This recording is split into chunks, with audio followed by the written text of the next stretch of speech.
दोस्तों नमस्कार, श्री शिवाय नमस्तुभ्यम। हमारे चैनल में आप लोगों का मैं स्वागत करती हूँ। कैसे हैं ये बताने के लिए कमेंट बॉक्स में हर हर महादेव जरूर लिखिएगा। आज के वीडियो में जानेंगे सूर्य भगवान को हम अर्घ कैसे देते हैं।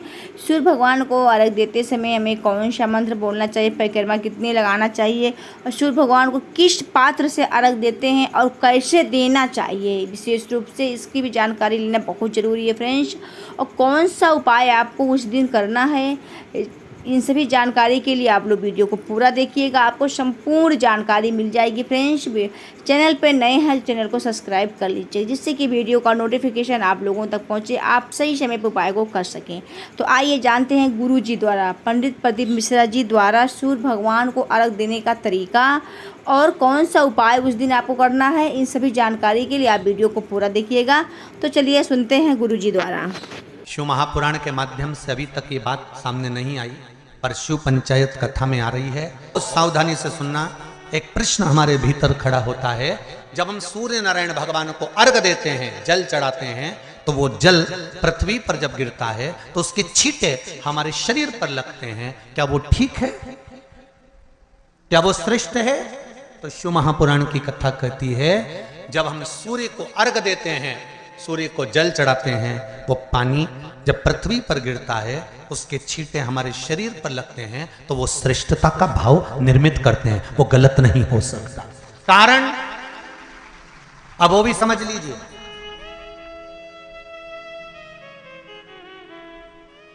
अब सूर्य नारायण भगवान को आप जल चढ़ा रहे हो तो छींटे नहीं लगे, उसके लिए क्या स्टूल पे चढ़ के चढ़ाओगे कि कुर्सी पे चढ़ के चढ़ाओगे?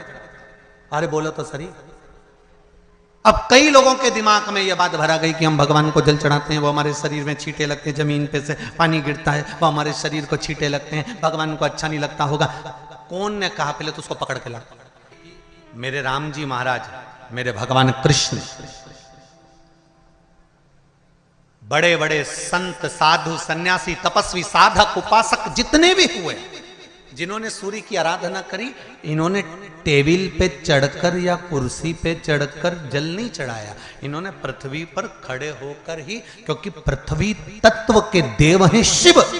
जब हम मृत्यु लोक पर खड़े होकर, पृथ्वी पर खड़े होकर भगवान शंकर का भाग पृथ्वी तत्व को धारण कर कर जल को हाथ में लेकर जब समर्पित करते हैं और जो जल नीचे गिरता है वो शरीर पर अगर लगता है तो हमको उसका आशीर्वाद ही प्राप्त होता है, दोष नहीं लगता। पर लोगों ने इसको विपरीत कर दिया। कि कौन ने विपरीत करा? कई लोगों ने इसको विपरीत कर दिया। कौन ने विपरीत करा? तो जो दूसरे धर्म के लोग होते हैं, जिनको हिंदू धर्म से नफरत होती है और जो हिंदू धर्म की पूजन, सेवा, अर्चना को समाप्त करना चाहते हैं, वो धीरे धीरे धीरे धीरे कहने लगे कि सूर्य को जल चढ़ाओगे तो शरीर में लगेगा, शरीर में लगेगा तो दोष लगेगा। इसको कह कहकर घर घर में सूर्य को जल चढ़ाना लोगों ने बंद कर दिया कि आप जल चढ़ाएंगे तो दोष लगेगा, शरीर पे छींटा लगेगा, शरीर को ऐसा लगेगा। ये दोष नहीं है। कितनी सुंदर बात है महाराज। सूर्य नारायण भगवान को जब जल चढ़ाया जाता है, हाथ सिर से 8 इंच की दूरी पर होना चाहिए। जम के बोलिए, सिर से कितना ऊंचा होना चाहिए? 8 इंच ऊपर अपना हाथ होना चाहिए मस्तक से सूर्य को जल चढ़ाते समय।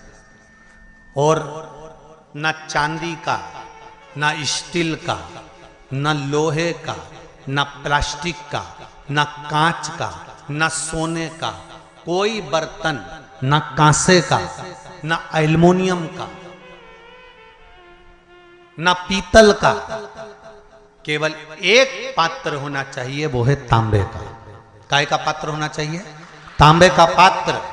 और सूर्य नारायण भगवान को जब 8 इंच ऊपर तुम्हारा हस्त है और जब हम सूर्य को जल चढ़ा रहे हैं, कैसे जल चढ़ाना है वो भी समझ लीजिए।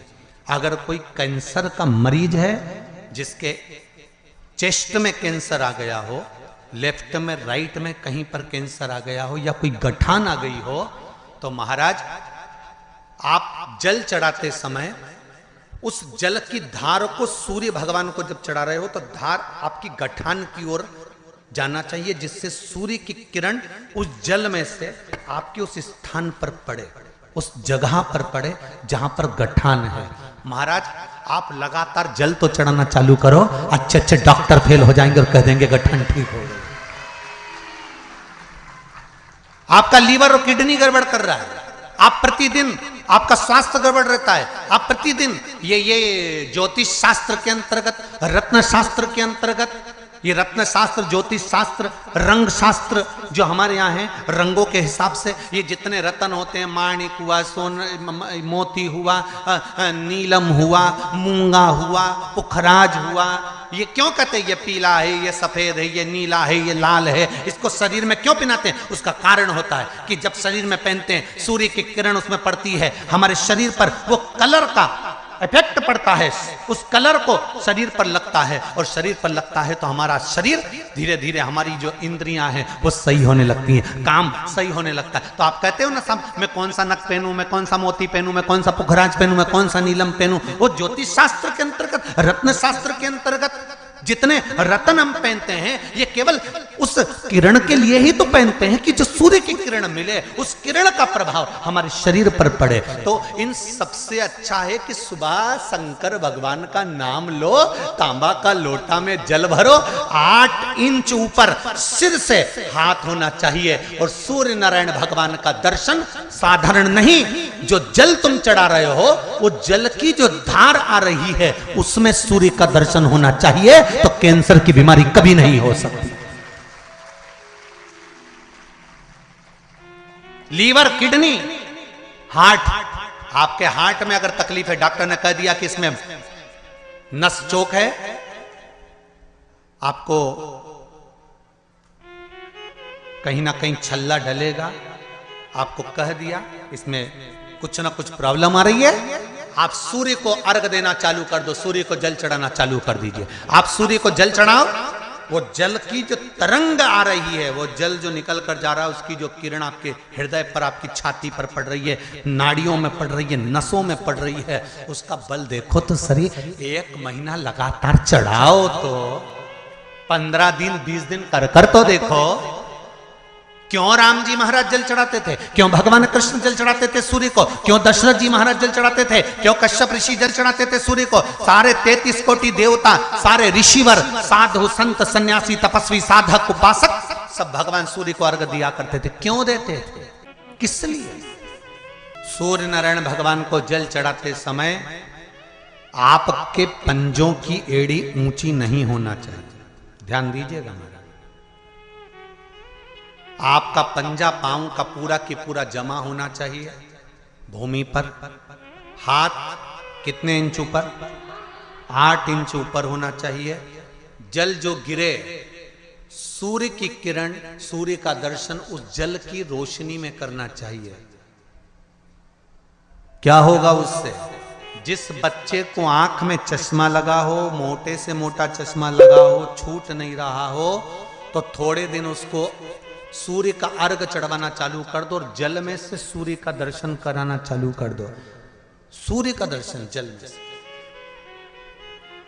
2 महीना 2.5 महीना बहुत है, आंख की रोशनी बढ़ जाएगी, चश्मा हट जाएगा। आप कर देखिए।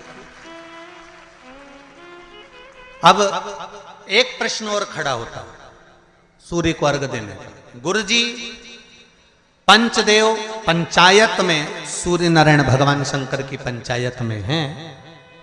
सूर्य नारायण को हम फ्लैट में रहते हैं, हम फ्लैट के अंदर रहते हैं, तो हम फ्लैट में रहते हैं, हमारे यहाँ अगर छज्जा नहीं है, हमारे यहाँ जगह नहीं है, तो हम सूर्य को अर्घ कैसे दें? तो महाराज खिड़की तो होगी, अगर घर में फ्लैट में पानी ढुलेगा और आप लोग नहीं समेट सकते तो एक बाल्टी रख लो, एक पात्र रख लो, पर सूर्य नारायण भगवान को अर्घ देकर रोशनी शरीर पर पड़ना चाहिए। जिंदगी में कभी कोई बड़ी बीमारी नहीं आ सकती। कितने लोग देते हैं सूर्य को अर्घ? जरा हाथ उठाओ। बहुत बढ़िया, बहुत जोरदार।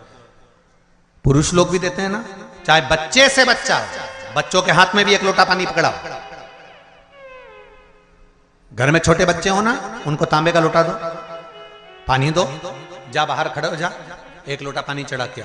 पहले दिन आप स्वयं बच्चे के साथ बाहर खड़ी हो, ओटले पर, घर के बाहर खड़ी हो, छत पे खड़ी हो या घर के बाहर खड़ी हो, और बच्चे से कह लो चढ़ाओ बेटा, देखो ऐसा हाथ 8 इंच ऊपर करिए, तांबे का लोटा लेकर पानी धीरे धीरे डोलना है, जैसे वो स्लो मोशन के सीन नहीं होते नाटक में, ये एकदम धीरे धीरे धीरे, बस नहीं तो मालूम पड़े छोरा छोरी एक साथ उंडेल के अंदर नहीं।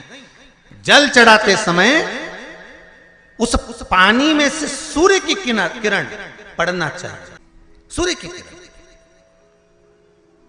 एक बात और कहना चाहूंगा, अगर आप लोग स्वीकार करेंगे तो, अगर कहीं आपको लगता हो कि बच्चा पढ़ने में कमजोर है, विद्या में कमजोर है, रिजल्ट अच्छा नहीं आ रहा, पढ़ने में कमजोर है, वो पढ़े अपनी जगह पढ़े, वो कार्य करे अपनी जगह करे, मेहनत करे अपनी जगह करे, बच्चों को कह दो कि कुछ समय के लिए सूर्य को अर्घ देना चालू कर। सूर्य की किरण जहां पर ब्राह्मण या हिंदू धर्म का व्यक्ति मस्तक पर तिलक लगाता है, भुकुटियों के बीच में उस सूर्य की किरण इस भुकुटी के बीच पड़ना चाहिए, परंतु पानी कम से कम ना करते हुए स्लो मोशन में धीरे धीरे गिरना चाहिए, एकदम धीरे धीरे। तो यहां एक रेखा सूर्य की किरण से पड़ती है,